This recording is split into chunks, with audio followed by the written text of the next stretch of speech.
এইখিনি লৈ গৈ হল 89,000 গতিকে আৰু 11,000 চাকৰি দিলে 1 লাখ হয়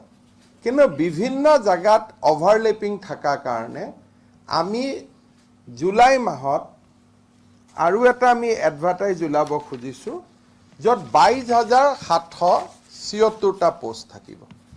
তাৰমানে ওভাৰলেপিং ৱেটিং লিষ্ট যেটো আপোনালোকে মাজে মাজে কৈ থাকে যে 1 লাখ নহব চৰকাৰৰ পুঁজি নাই কাৰণে 1 লাখ দিয়া নাই এই গুটেই সম্ভাৱনা নাকচ কৰি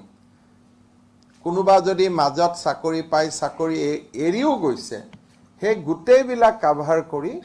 আমি 22,765টা পদৰ এডিশনাল আমি এডভাৰটাইজমেন্ট উলিয়াবৰ কাৰণে সিদ্ধান্ত গ্ৰহণ কৰিছো তাৰ বিভাগ কেটা হ'ব অসম ৰাজ্যিক বিদ্যুৎ পৰিষদৰ 3টা কোম্পানীৰ 2,500 পোষ্ট যেটো নতুন বিজ্ঞাপন উলাব জুলাই মাহৰ শেষ সপ্তাহত কৃষি বিভাগত যেটো আমাৰ এটা পোষ্ট আছে এটা কি বুলি কয় হেমজিখিনি এক্সটেনশন এসিস্টেন্ট বুলি কোৱা হয় তাতে আমাৰ 2,500 পোষ্ট উলাব 2,500 এটো গ্ৰেড 3 পোষ্ট হয় গ্ৰাম সেৱক বুলি যেটো কোৱা হয় পুলিচত আৰু 2,000 পোষ্ট উলাব স্বাস্থ্য বিভাগত আৰু 600 পোষ্ট উলাব গ্ৰেড 3 অসম চৰকাৰৰ বিভিন্ন বিভাগত উলাব 2,519টা গ্ৰেড 4 বিভিন্ন বিভাগত উলাব 1,347টা পঞ্চায়ত এণ্ড গ্ৰাম উন্নয়ন বিভাগত পঞ্চায়ত সেক্ৰেটাৰীকে আদি কৰি বিভিন্ন পদত উলাব 1,000টা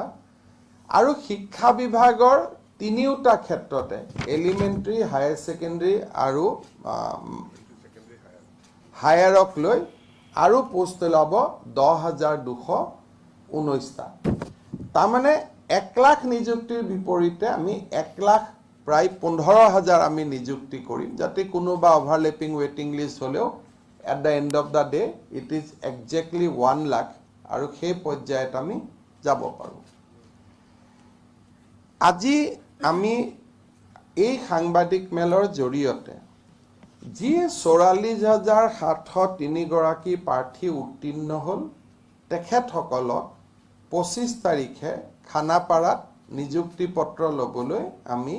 এই সাংবাদিক মেলৰ জৰিয়তে আটাইকে নিমন্ত্ৰণ জনাইছো